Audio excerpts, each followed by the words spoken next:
touching on the ergonomics of playing behind a drum set and drum set setups.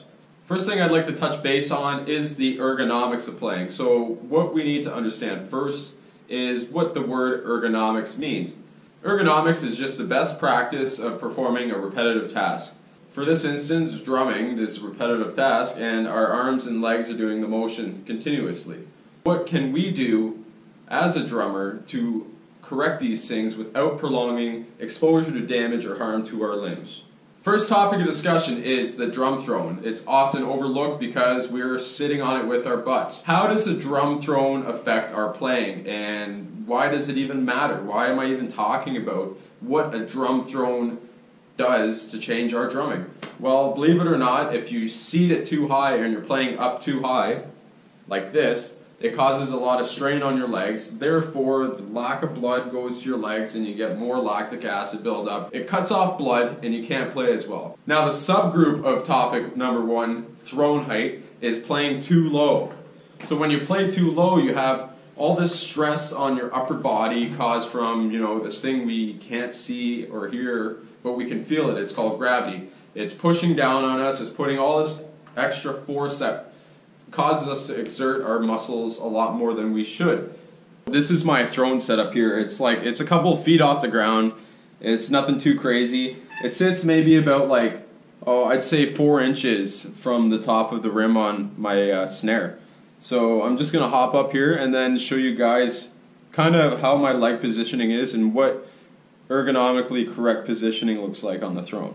So as you can see here, it is 90 degrees.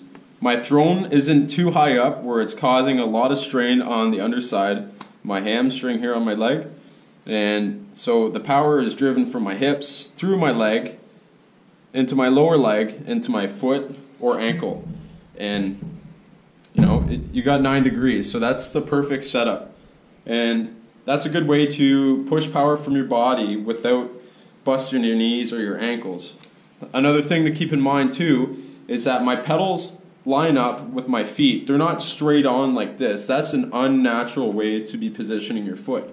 Naturally, they kind of want to go pigeon-toed. So if you sit down at your drum throne, you take a look at your feet. If you just put your feet down, not on your pedals or anything, just see how they naturally sit.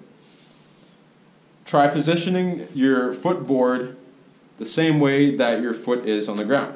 So my foot is kind of pointed off to the left here. I did the same thing with the slave pedal, the double pedals. Topic number 2, tom heights and angles. I see lots of guys out there, and I have once been guilty for this, tilting it and it looks like it's on a 45-degree angle.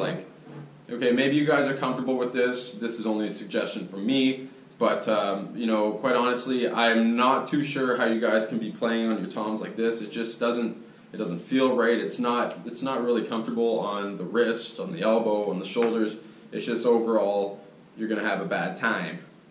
So if you look over here in this shot, you'll notice that across here, as I put my stick on the head, my stick lays 90 degrees, or I guess it would be 180 degrees, straight across, and you can kind of differ the angle of the drum. So I do that all the way around the drum set. And this enables me to get full control of the toms, yet I don't really have to dig for the tone of them, right? So I could do a full swing without having to lose all that extra rebound or lose all that momentum. So oftentimes I'll see a lot of guys do this too. I'll see them take their toms and then just go straight up and down. Maybe aesthetically it might be pleasing for some guys, or it's all personal preference, I get it. Opinions are very touchy and everybody does things their own way. However, what's happening is when you go to swing the stick, you're hitting rim most of the time. So your wrists have to be up here in order for the tip of the stick to strike the batter head.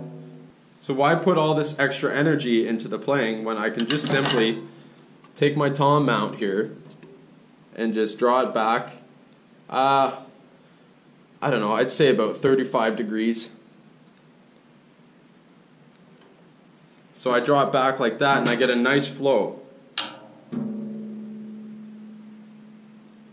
Touching back on the seat height of the throne, you should be able to put the sticks in the center of each drum, like so. without hyperextending any of your limbs. So you can go around your whole drum set with your toms on your cymbals, and you shouldn't have to reach out past to where you can naturally reach out to.